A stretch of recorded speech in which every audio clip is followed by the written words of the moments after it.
నమస్తే, welcome to Leo. మనతో ఉన్నారు సీనియర్ జర్నలిస్ట్ కనకదుర్గ వడ్లమణి గారు. మేడం నమస్తే. నమస్తే అండి.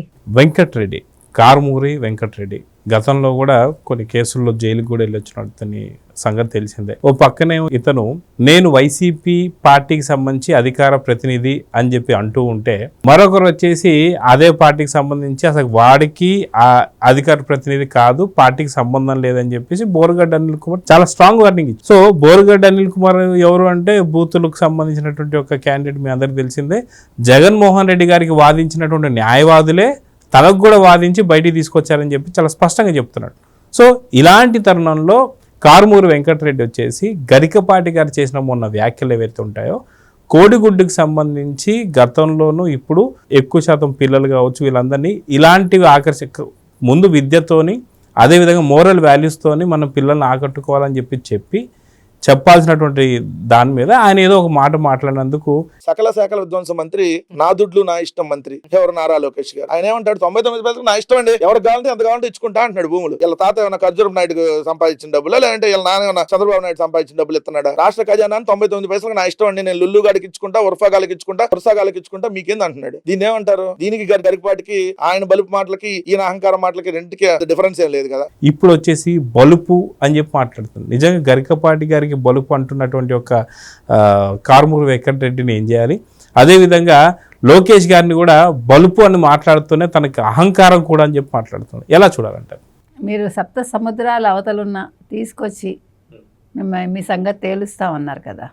బలుపు మాటలు ఎవరు మాట్లాడారండి? జగన్మోహన్ రెడ్డి మాట్లాడారా? వాళ్ళ పార్టీలో చాలా మంది మాట్లాడారు కదా. మరి అదే గరికపాటి గారిని క్షమాపణ కోరుతున్నారు. అట్లయితే వైసీపీ వాళ్ళు ఎంతమంది క్షమాపణ చెప్పాలి? జగన్మోహన్ రెడ్డి చెప్పాలి.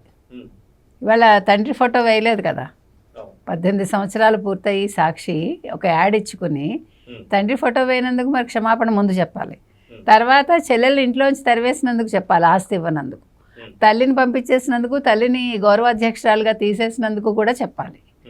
తర్వాత నారాసుర రక్త చరిత్ర అనే ఒక లేని దాన్ని ఉన్నట్టుగా సృష్టించి ఒక యాడ్ ఇచ్చుకుని ముఖ్యమంత్రి అయినందుకు చంద్రబాబు నాయుడు గారికి క్షమాపణ చెప్పాలి. చనిపోయిన బాబాయికి చెప్పాలి. ఇలా మీరు లిస్ట్ ఇస్తే చాంతాడంత అవుతుంది. ఇప్పుడు ముందు ఇవన్నీ చెప్పేస్తే అప్పుడు గరికపాటి గారు చెప్పాలా వద్దా ఆలోచిస్తాం. మరి అంబటి రాంబాబు చెప్పారండి, స్వయాన ముఖ్యమంత్రి గారిని బూతులు తిట్టాడు. మరి భువనేశ్వర్ గారిని అసెంబ్లీలో తిట్టిన వాళ్ళు ఎవరైనా క్షమాపణ చెప్పారండి? చెప్పాలిగా. ఆడవాళ్ళని తిట్టిన వాళ్ళని నాలుకలు కోసేయాలి. సంబంధం లేని ఆడవాళ్ళ జోలికి వచ్చిన వాళ్ళని ఏం చేయాలి? దాన్ని బలుపు అంటారా, వాపు అంటారా, ఏమంటారు? ఇది వాళ్ళు చెప్పాలి. ముందు వాళ్ళు ఏదో కారుమూరి ఒక మైక్ దొరికింది కదా అని చెప్పి మాట్లాడేస్తే ఎవడు ఊరుకోడు. ఇప్పుడు గరికపాటి గారు గుడ్డు గురించి మాట్లాడారండి, ఓకే. గుడ్డు గడిద గుడ్డు అన్నాడు ఆయన. ఎందుకన్నాడు? పిల్లలకి చదువు సరిగా చెప్పట్లేదు నా ఆవేదనతో తిండి పెట్టద్దని కాదు అక్కడ. ఇప్పుడు దానికి ఏమంటున్నాడు తెలుసా ఆయన? కారుమూరి చాలా అతి తెలివి. అసలు మధ్యాహ్న భోజన పథకమే ఎత్తేస్తారట. ఆలోచనతోటే ఈ కుట్రలట. గరికపాటిని పిలిచి నువ్వు ప్రవచనాలు చెప్పు, పిల్లలకి నీతులు బోధించని చెప్పారు. నీకేం బాధ? ఎందుకు బాధ అంటే కారుమూరికి గరికపాటి జగన్ని మొహం మీద తిడతాడు కాబట్టి ఉన్నది ఉన్నట్టు మాట్లాడతాడు ఆయన. ఆయన కొంచెం వ్యంగ్యం, ఆయన అవధాని కాబట్టి ఆయన మాట తీరు అలా ఉంటుంది. అది మీకు కష్టం. అంటే ఇటీవల కాలంలో మనం చూసుకుంటే చాగంటి గారిని కూడా ఇదే రకంగా వారు వైసీపీకి సంబంధించిన వారు కావచ్చు, అదేవిధంగా చూసుకుంటే వారికి సంబంధించినటువంటి ఒక పేటీఎం బ్యాచ్ అంటే అన్వేషణ అవినాష్ కావచ్చు, వీరందరూ కూడా మొన్న చాగంటి గారి పైన, ఈరోజు గరికపాటి పైన. సో ఎలా చూడాలంటారు? ఇట్లా ముందు అలాంటి వాళ్ళని ఆయన అన్వేషణ అతను క్రిస్టియన్ అని చెప్పుకున్నాడు కాబట్టి అది పేటీఎం బ్యాచ్ అని మీకు అర్థమవుతుంది. కాబట్టి అన్వేషణ కూడా చెప్పించండి మీరు ముందు కదా, అన్వేషణ చెప్పించాలి. తర్వాత ఏమంటున్నాడు అసలు? ఇప్పుడు గరికపాటి గారు ఎప్పుడో మాట్లాడారండి, సరే దాని మీద జరిగింది, ఆయన క్షమాపణ చెప్పాల్సిన పని లేదు, చెప్పారని చెప్పి చాలామంది మాట్లాడుకున్నారు, రాసుకున్నారు, వీడియోలు చేసుకున్నారు, అవన్నీ పక్కన పెట్టండి. ఇప్పుడు ఇవాళ నేను స్కూల్కి వెళ్ళి నేను ఎంక్వైరీ చేశానండి, నిజంగా చేస్తే గుడ్డు అందరి పిల్లలు తినరు, సరే ఇష్టమైన వాళ్ళు తింటారు. రెండోది భోజనం కూడా కొంతమంది ఇంటి నుంచి తెచ్చుకుంటారు, లేని వాళ్ళు ఉంటారు. లేని వాళ్ళ కోసం భోజనం అనేది చాలా మంచి పద్ధతి, అది ఎవడు కాదని అంటావు. తర్వాత జగనన్న గోరుముద్ద అనేది మీరు తీసేసి డొక్కా సీతమ్మ గారి పేరు పెట్టారు. ఇది చాలా తప్పు కదా కారుమూరు అన్నది. అదే నాకు అర్థమైంది. ఎందుకంటే డొక్కా సీతమ్మ గారు తన సొంత డబ్బులతో అన్నం పెట్టింది. మరి జగనన్న సొంత డబ్బులతో పెట్టలేదు కదా గోరుముద్ద. అంటే సొంత డబ్బులతో పెట్టకపోయినా చిక్కీల పైన తన ఫోటో, కోడి గుడ్ల పైన తన ఫోటో, గుడ్డు మీద రోజు మొహం పగలగొట్టించుకున్నాడు. మరి మరి జగనన్న గొప్పవాడు కదా, డొక్కా సీతమ్మ గొప్పది కాదు. ఎందుకంటే ఆవిడ ఆస్తిని హారతి కర్పూరం చేసి అందరికీ అన్నం పెట్టింది. మరి ఆవిడ గొప్ప ఆవిడ ఎందుకైతే బ్రిటిష్ వాళ్ళు గుర్తించారు ఆవిడ గొప్పతనం, బ్రిటిష్ మహారాజు. అందుకని మీరు జగన్మోహన్ రెడ్డి గొప్పతనాన్ని మీరు గుర్తించాలంటున్నాడు. ఎందుకు ఇంట్లో వాళ్ళు గుర్తించారుగా. డొక్కా సీతమ్మ గారి గొప్పతనాన్ని బ్రిటిష్ వారు ఎట్లయితే గుర్తించారో అటు జగన్మోహన్ రెడ్డి గారి గొప్పతనాన్ని తల్లి చెల్లి వీళ్ళందరూ గుర్తించారు. బాగా గుర్తించారు. అందుకని ఇవాళ కారుమూరి ఏడుస్తున్నాడు. కాదండి, మధ్యలో లొకేషన్ తీసుకొస్తాడు, మధ్యలో బలుపు అంటాడు, చంద్రబాబు నాయుడుని తిడతాడు. మీకు అసలు నాకు అర్థం కాని విషయం ఏంటంటే ఒక అధికార ప్రతినిధి ఎలా ఉండాలి నేర్చుకోండి ఫస్ట్.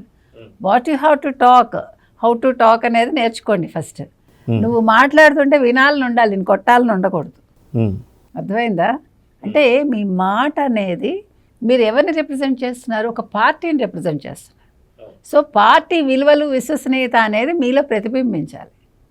అంటే వైసీపీ అనేది ఇంత చెత్త పార్టీ, వైసీపీ వాళ్ళు ఇంత దరిద్రంగా మాట్లాడతారు, వీళ్ళకి బలుపు ఎక్కువ, వీళ్ళు మాట్లాడేది ఇలాగే ఉంటాయి, ముష్టాళ్ళలా మాట్లాడతారు అనేది ఇవాళ కారుమూరి వెంకటరెడ్డి అనే అతని ద్వారా మనకి అర్థమైంది.